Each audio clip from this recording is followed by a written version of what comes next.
오늘 말씀의 제목을 따라해 보시겠습니다. 여호수아 고별 설교. 우리 지난주에 이어서 여호수아 23장에 있는 여호수아의 고별 설교 두 번째 시간입니다.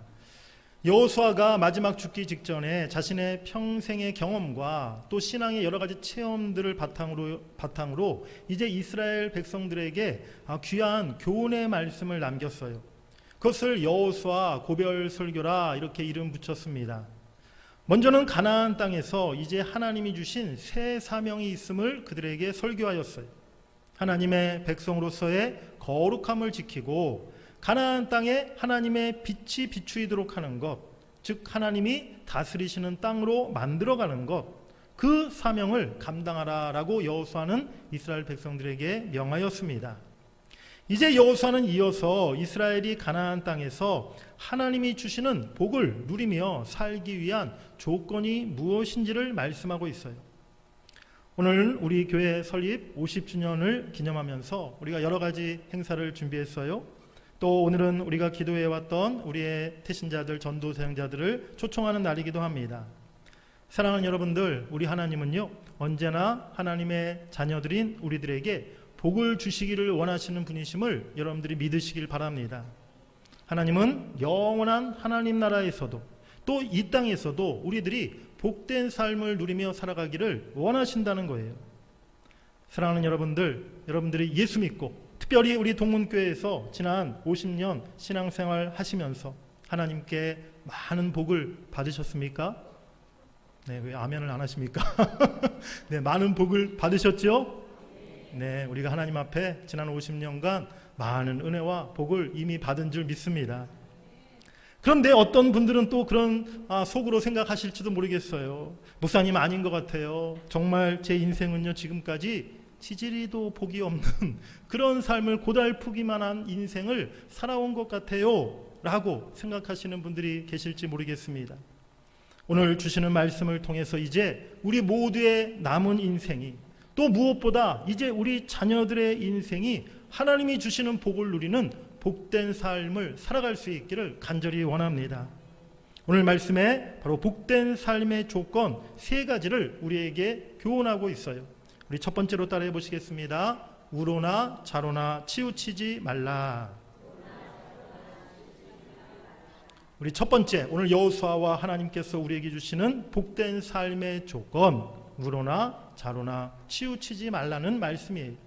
우리 본문 6절 말씀을 같이 읽어보시겠습니다. 시작. 그러므로 너희는 크게 힘써 모세의 율법책에 기록된 것을 다 지켜 행하라. 그것을 떠나 우로나 좌로나 치우치지 말라. 아멘. 여기서 우로나 좌로나 이 대목이 중요합니다. 여기서 우로나 좌로나 치우치지 말라는 이 말이 어떤 의미일까요? 그냥 항상 중간으로만 가라, 아니면 앞에 서거나 뒤에 서지 말고 늘 가운데에만 있어라, 아니면 무슨 이념 사상적으로 중도 노선으로 살아라, 그런 의미, 그런 뜻이 아니라는 거예요. 오늘날 우리 대한민국의 참 심각한 문제 중에 하나가 이념적 사상적으로 이 나라가 국민들이 지금 오랫동안 좌파 우파 이렇게 나누어져서 늘 분쟁과 다툼과 싸움이 끊임없이 일어나고 있지 않습니까? 여러분들은 어느 쪽에 속하십니까? 좌파이십니까? 우파이십니까? 우리 예수 믿는 그리스도인들은요 사실 좌파도 우파도 아니고 예수 그리스도파가 되어야 될 줄 믿습니다. 우리 옆에 분들과 한번 인사하시기 바랍니다. 예수 그리스도파가 됩시다. 아멘. 그렇습니다. 오늘 이 본문의 말씀은요 어떤 무슨 이념적이나 정치적으로 해석해서 좌파 우파 하지 말라, 그런 의미가 당연히 아니라는 거예요. 오늘 6절 본문 말씀을 자세히 들여다보면요, 우리 6절 말씀을 한번 화면에 다시 한번 띄워주시기 바랍니다. 자세히 보시면 그것을 떠나 우로나 좌로나 치우치지 말라라고 이렇게 말씀하고 있어요. 그것을 떠나, 그것이 무엇을 가리키고 있습니까? 그 바로 앞에 있는 모세 율법책에 기록된 것, 즉 하나님이 모세에게 주신 율법, 그것을 떠나 너희들이 우로나 좌로 치우치지 말라라고 말씀하고 있다는 것이죠. 즉 언제나 말씀을 따라서 진리의 길, 순종의 길로만 가야 한다라는 그러한 말씀인 것입니다. 하나님이 주시는 그 복을 누리기 위해서 첫 번째로 행해야 될 것, 오직 진리의 말씀에서 벗어나지 않고 그 말씀대로 살아가는 것, 바로 그것이 오늘 여호수아가 준 첫 번째 말씀임을 여러분들이 기억하시길 바랍니다. 오늘날 성경에 없는 이야기를 하는 사람들이 있어요. 성경에 없는 무슨 외경이 있고 위경이 있다라는 주장을 펼치는 사람들이 있습니다. 우리가 가진 하나님 우리에게 주신 성경이 도합 몇 권입니까? 구약 39권, 신약 27권, 합쳐서 66권. 그 성경을 우리가 지금 읽고 늘 또 이 가르침을 받고 있지 않습니까? 그런데 구교, 카톨릭 교회 성경을 보면요, 신약은 우리와 똑같이 27권인데 카톨릭의 성경에 보면 구약은요 46권으로 되어 있는 것을 보게 돼요. 총 그래서 73권인 것이죠. 로마 카톨릭 교회가 1546년 트렌트 종교회의에서 외경 7권을 갖다가 성경에 포함시키기로 결정하고 그 후로 지금까지 그들은 성경 73권을 그렇게 성경책에 기록하고 있다는 것입니다. 당시 1500년도에 이제 유럽이 종교개혁이 일어나서 이 교황청 카톨릭이 큰 위기를 맞게 되었어요. 그래서 로마 교황청이 이 개신교의 종교개혁에 맞서기 위해서 반종교개혁을 일으켰는데 그 중에 하나가 바로 이 외경을 받아들이고 이것을 성경에 포함시키는 것, 바로 그 결정을 내렸다는 것입니다. 외경에는요 연옥설, 또 공덕을 쌓으면 구원받을 수 있다는 공덕 축적설, 그리고 죽은 자를 위하는 기도가 효력이 있다는 이야기, 이와 같이 여러 가지 미신적이고 비성경적인 교리가 그 외경에 포함되어 있다는 것이죠. 우리 개신교는 그 외경을 절대로 하나님의 말씀, 정경으로 인정하지 않고 있는 것입니다. 오늘날 또 일부 현대 자유주의 신학자들은 무슨 신학 성경 외에 도마복음, 또 베드로복음, 마리아복음, 니고데모복음, 그런 문서들이 또한 예수님의 또 다른 가르침이다라는 주장을 펼치기도 합니다. 그래서 여러 가지 요즘에 이런 책들이 있어요. 한번 책을 보시면 도마복음, 예수의 숨겨진 가르침, 또 다른 예수, 예수님이 한 분이시지 무슨 또 다른 예수가 어디 있습니까? 또 여러분 이분은 아시는지 모르겠는데 도올 김용옥 교수라는 분인데 늘 이상한 얘기를 하시는 분이에요. 도마복음도 하나님이 주신 정경이다라는 이야기를 주장을 펼치는 사람인데요. 저는 이 김용옥 교수가 이 시대의 대표적인 거짓 선지자라고 이렇게 확신하고 있는데요. 여러분들 오직 성경 66권만이 성령의 감동으로 기록된 하나님의 계시라는 사실을 의심하지 마시길 바랍니다. 오직 우리가 가진 이 성경 말씀만이 정확무오한 하나님의 말씀이라는 것이죠. 그 외에 하나님은 결코 다른 복음, 다른 성경을 주신 적이 없다는 사실입니다. 하나님이 주신 말씀의 1.1획도 사람들이 임의로 더하거나 뺄 수 없는 줄 믿습니다. 두 번째, 성경에 없는 이야기를 하는 사람들 어떤 이야기를 합니까? 교회도 민주주의가 되어야 한다라는 그러한 또 이야기를 하는 경우가 있어요. 일부 한국교회에 참 목회자에게 너무 많은 권한이 집중되어서 문제가 되었던 교회들이 많이 있었어요. 심지어 목회자의 뜻이 곧 하나님의 뜻이다 라고 그렇게 이야기하는 분들도 계셨어요. 성경에 보면 그렇습니까? 다윗은 자신이 왕위에 있을 때 자신이 성전 건축하기를 간절히 원했어요. 하지만 하나님이 아니라 하실 때 다윗은 그대로 자기의 뜻을 포기하고 하나님의 뜻을 따랐던 것이죠. 다윗은 기름 부음 받은 왕으로서 절대적인 권력을 갖고 있었지만 하나님이 아니라 하실 때 그대로 순종하며 따랐던 것입니다. 즉 교회는 목회자의 뜻이 곧 하나님의 뜻이 될 수는 없는 것이죠.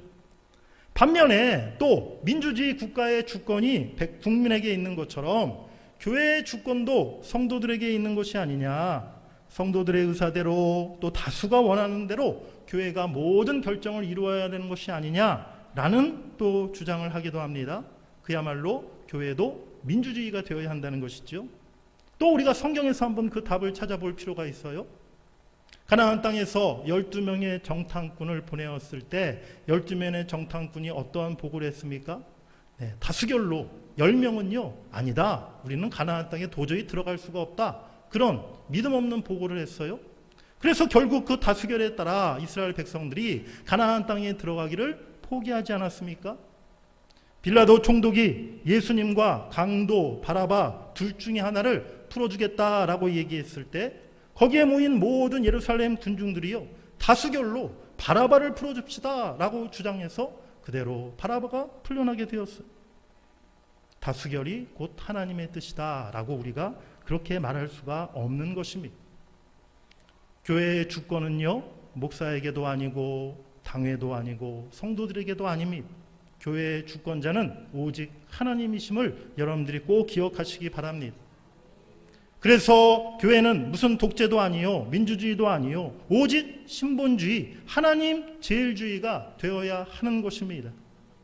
목사도 장로도 성도들도 내 권한 내 주장을 앞세우는 것이 아니라 언제나 하나님의 뜻을 구하며 온 교회가 그 하나님의 뜻 안에서 한마음이 될 수 있도록 기도하고 그 뜻대로 순종하며 나아가도록 힘써야 될 줄 믿습니다.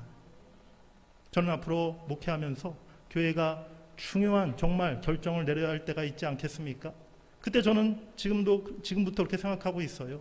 뭐 그런 결정을 목사인 제 마음대로 또 뭐 장로님들의 의견만을 가지고 또 뭐 다수결로 해가지고 투표로 결정하는 것이 아니라 시간이 좀 더 걸리더라도 우리 온 성도들이 한마음이 될 때까지 정말 하나님의 뜻을 우리 온 성도들이 다 동일하게 깨달을 때까지 그렇게 기도하고 또 기다리며 기도해야겠다라는 마음을 갖고 있습니다. 성경에 없는 이런 이야기들이 바로 오늘날 우리 한국교회에 펼쳐지고 있는데요. 결코 우리가 그것을 따라서는 안 된다는 것이죠. 두 번째로 성경 말씀을 이제 더하는 사람도 있지만 임의로 빼버리는 사람들도 있습니다. 주일 성수 11조 이제 더 이상 지킬 필요 없다. 안식일을 지키라. 소득의 10분의 1을 드리라. 이 말씀은 구약시대의 율법이다 라고 이야기하는 사람들이 있어요. 지옥은 없다. 구원받지 못한 사람들의 영혼은 그저 다 소멸되어 없어져 버리는 것이다. 이 시대 교회는 더 이상 필요 없다. 교회에 나가지 않고도 얼마든지 내가 개인적으로 내 신앙생활 유지할 수 있다라고 그렇게 주장하는 무교의 주의자들도 있어요. 자기 마음에 들지 않는 말씀이 나오면 건너뛰고 무시해버립니다. 성경 말씀을 우리가 임의로 또 인간적인 생각으로 마음대로 빼버려서는 안 된다는 거예요. 우리 마태복음 5장 18절 말씀을 한번 읽어보시겠습니다. 시작.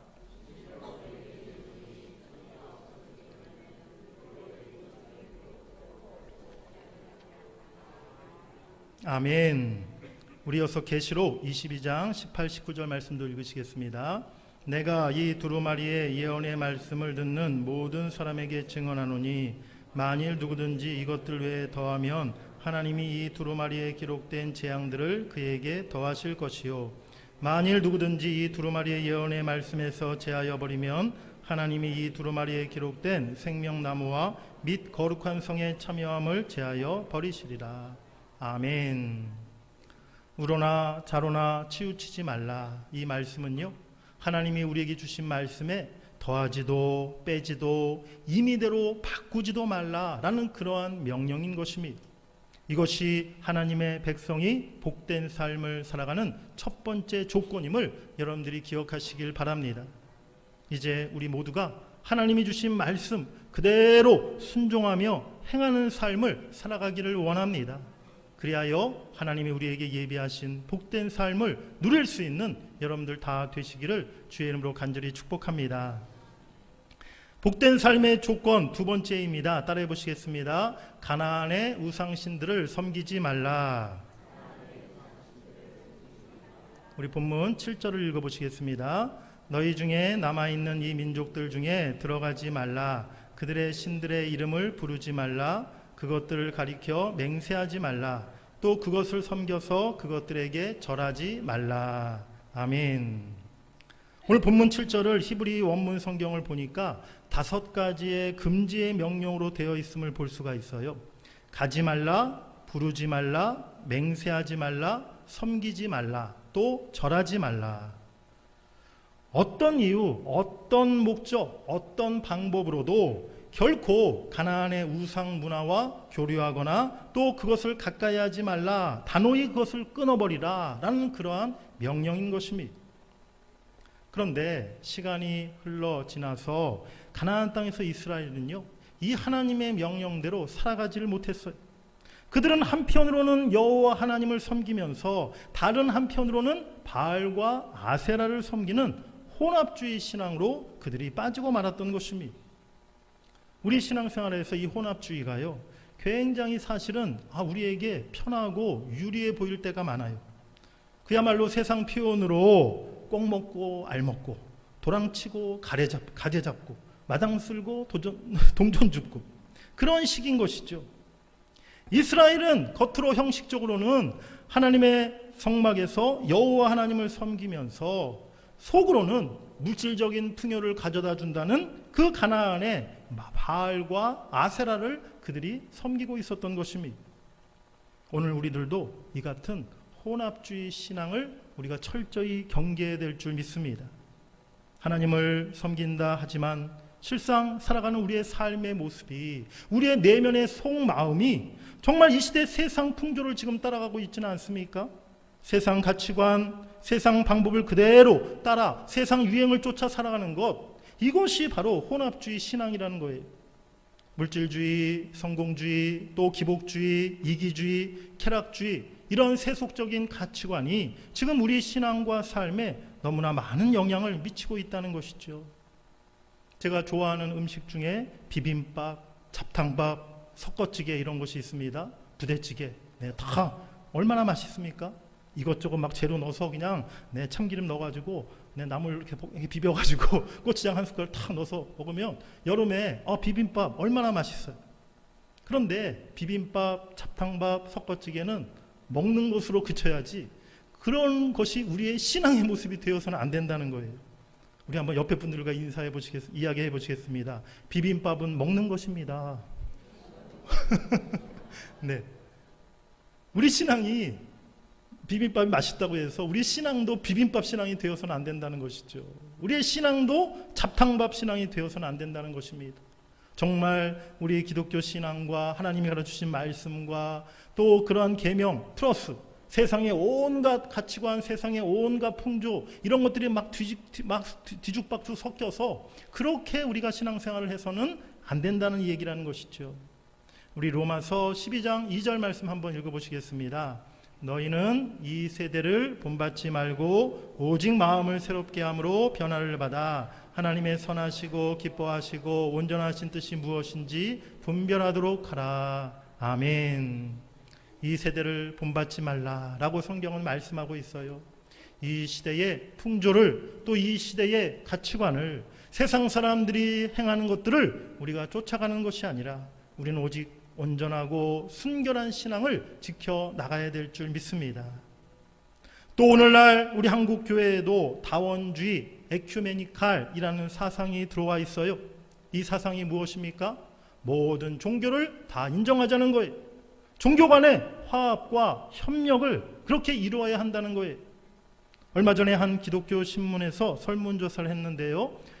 믿지 않는 불신자들을 대상으로 한 것이 아니라 예수 믿는 성도들을 대상으로 한 그런 설문조사 결과였어요. 충격적인 답변이 나왔습니다. 한번 화면을 보여주시기 바랍니다. 성도들 전체에게 물어봤더니 무엇을 물어봤냐면 다른 종교에도 구원이 있다고 생각하느냐라고 물어보았어요. 그랬더니 34%가 다른 종교에도 구원이 있다라고 대답을 했고 다른 종교에 구원이 없다라고 답한 분들은 44%였다는 거예요. 이 중에 교회를 열심히 출석하고 있는 분들 중에는 다른 종교에 구원이 있다 25%, 없다 54% 답변했고요. 예수를 믿지만 현재 내가 교회에 출석하고 있지 않다라고 얘기하신 분들 중에는 다른 종교에 구원이 있다고 답하시는 사람들이 62%나 되었다는 것입니다. 어떻습니까? 오늘날 기독교인 중에서도요. 다른 종교에도 진리가 있고 다른 종교에도 천국이 있고 다른 종교에도 영생 구원이 있다라고 생각하는 사람들이 이렇게 지금 많아지고 있다는 것이에요. 오늘 본문 말씀에 하나님은 우리를 향해서 우상신들의 이름도 부르지 말라라고 그렇게 분명히 명령하고 있습니다. 다른 종교, 다른 신을 인정하고 받아들이는 그것은 절대로 우리가 수용할 수 없는 일이라는 사실을 우리가 언제나 기억해야 될 줄 믿습니다. 다른 종교에 정말 구원의 길이 있습니까? 우리 사도행전 4장 12절 말씀을 읽어보시겠습니다. 다른 이로서는 구원을 받을 수 없나니 천하 사람 중에 구원을 받을 만한 다른 이름을 우리에게 주신 일이 없음이라 하였더라. 아멘. 모든 우상, 세속적인 가치관, 다른 복음, 우리가 그것을 받아들일 수 없는 것입니다. 오직 하나님만을 섬기는 신앙이 복된 삶의 중요한 조건임을 여러분들이 꼭 기억하시기를 간절히 바랍니다. 우리 복된 삶의 세 번째 조건 따라해 보시겠습니다. 하나님을 항상 가까이 하라. 우리 본문 8절을 같이 읽으시겠습니다. 오직 너희의 하나님 여호와께 가까이 하기를 오늘까지 행한 것 같이 하라. 아멘. 하나님 여호와를 가까이 하기를 오늘까지 행한 것 같이 앞으로도 영원토록 그렇게 하라. 이것이 오늘 여호수아가 이스라엘 백성에게 남긴 그런 고별 설교의 중요한 내용이에요. 우리의 신앙이 예전과 또 앞으로와 우리의 현재의 모습이 항상 동일해야 될 줄 믿습니다. 예전에는 또 내가 지금은 하나님을 사랑했는데 앞으로는 내가 그럴 자신이 없다. 그런 마음을 우리가 가져서는 안 된다는 것이죠. 이스라엘 백성들 전쟁이 끝나고 그들에게 안식이 찾아왔어요. 얼마 만에 그들에게 주어진 평화와 안식이었겠습니까? 그들이 애굽에서 430년간 종살이 했었잖아요. 애굽을 탈출해서 또 광야에서 40년 동안 고생했잖아요. 가나안 땅에 들어와서도 정말 7년 동안 가나안 족속들과 죽기 살기로 치열한 싸움을 했잖아요.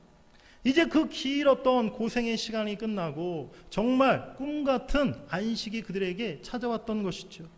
이제는 고생 끝 행복 시작이다. 아마 이스라엘 백성들이 그렇게 생각하지 않았겠습니까?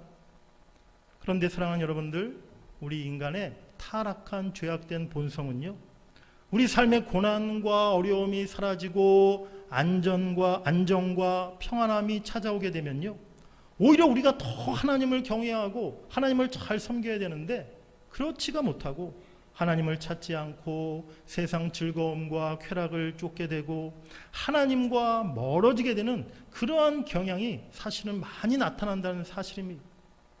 우리는 이스라엘 백성들의 장래일을 알고 있지 않습니까? 안타깝게도 가나안 정착 이후에 하나님이 염려하신 그대로 이스라엘 백성들은 하나님을 점점 멀리하게 되었고 가나안 우상을 섬기고 죄에 빠져 그들의 신앙을 다 잃어버리게 되었다는 거예요. 오늘 하나님께서 우리의 삶에 안식과 평안을 주셨습니까? 시련과 고난 중에 있었을 때보다 우리가 더 깨어서 기도하고 더 하나님을 가까이 해야 될 줄 믿습니다. 우리 교회가 어려웠던 때, 시련이 있었을 때를 지나서 하나님은 우리 교회에게 다시 평화를 주셨습니까? 이것으로 우리가 만족하는 것이 아니라 우리가 더 깨어서 기도하면서 앞으로 더 우리 교회가 더 하나님이 주시는 복된 교회가 될 수 있도록 그렇게 우리가 영적으로 힘써야 될 줄 믿습니다. 하나님이 우리에게 주신 안식과 평안이 오히려 하나님을 멀리하는 결과로 나아가지 않도록 우리가 평안할 때도 형통할 때도 늘 기도하면서 하나님을 더 가까이 하는 여러분들 되시기를 간절히 바랍니다. 오늘 여호수아가 설교한 복된 삶의 조건 6절, 7절, 8절의 말씀을 요약해 보면요, 하나님의 계명을 지켜라, 우상을 섬기지 말라, 그리고 하나님을 가까이 하라 라는 그러한 말씀이었어요. 이것을 다시 한 문장으로 바꾸어 말하면 곧 11절의 말씀이다 라고 그렇게 말씀드릴 수가 있어요. 우리 마지막으로 11절 말씀을 같이 읽어보시겠습니다. 그러므로 스스로 조심하여 너희의 하나님 여호와를 사랑하라. 아멘.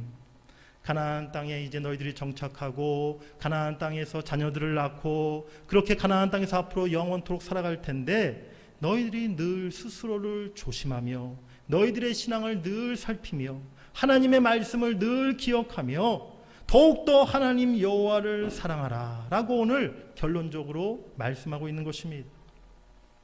여호수아 말씀을 읽어가면서 우리가 계속적으로 생각해야 될 것은요, 여호수아에 나오는 그 가나안 땅이 오늘 우리들에게 어떤 의미인가? 우리가 정복하고 우리가 차지해야 할 그 가나안 땅이 과연 어디인가? 이 질문을 우리가 생각해 봐야 한다는 것입니다. 최종적으로 우리가 가야 할 가나안 땅은 바로 하나님 나라 천국인 줄 믿습니다. 젖과 꿀이 흐르는 땅, 영원한 평화와 안식을 누릴 수 있는 곳, 또 자유와 정의와 기쁨과 하나님의 사랑으로 충만한 나라, 그곳이 우리가 가야 할 가나안 땅이라는 것이죠. 하나님 나라 천국에서 그 영원한 복락을 우리가 누리게 될 것임을 여러분들이 믿으시길 간절히 바랍니다. 그리고 또 한 가지, 이 세상 우리가 살아가는 동안에도 우리가 정복하고 우리가 머물러야 할 가나안 땅이 있다는 것이죠. 우리의 가정, 또 우리의 직장, 우리의 일터, 우리가 거주하고 있는 이 지역과 이 도시, 궁극적으로는 이 세상 전체가 가나안 땅이다라고 우리가 그렇게 생각해야 한다는 것입니다. 하나님은요, 하나님의 백성들인 우리들이 천국에서뿐만이 아니라 이 세상, 이 땅에서도 복된 삶을 살아가기를 원하시는 줄 믿습니다. 하나님이 주시는 자유함과 평안함, 기쁨과 풍성한 은혜를 누리며 살아가기를 원한다는 것이죠. 오늘 너무나 참 감사하고 기쁜 날 아닙니까?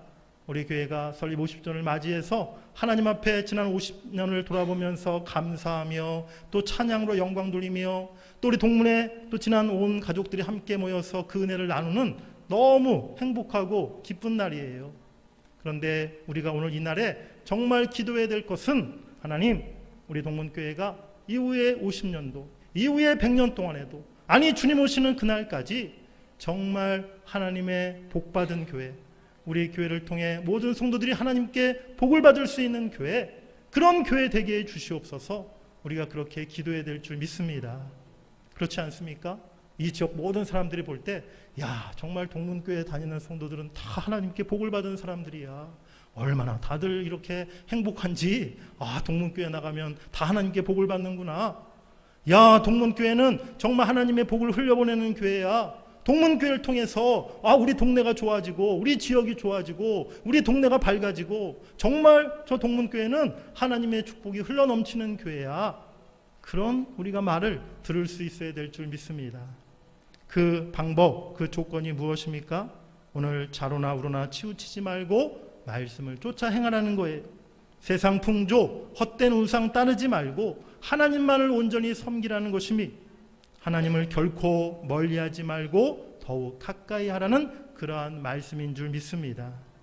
그리하면 이 세상 살아가는 동안에도 하나님이 예비하신 풍성한 은혜를 누리고 젖과 꿀이 흐르는 가나안의 축복을 우리 모두가 받게 될 줄 믿습니다. 이제 새롭게 다시 50년을 시작하는 우리 대전 동문교회가 이와 같은 말씀에 철저히 순종하여서 정말 하나님 앞에 복을 받는 교회, 또 교회를 통하여 우리 온 성도들이 하나님께 복을 받을 수 있는 교회, 우리뿐만이 아니라 우리 자녀들, 우리 후손들에 이르기까지 그 하나님의 복을 물려줄 수 있는 우리 대전 동문교회 될 수 있기를 주의 이름으로 간절히 축원합니다.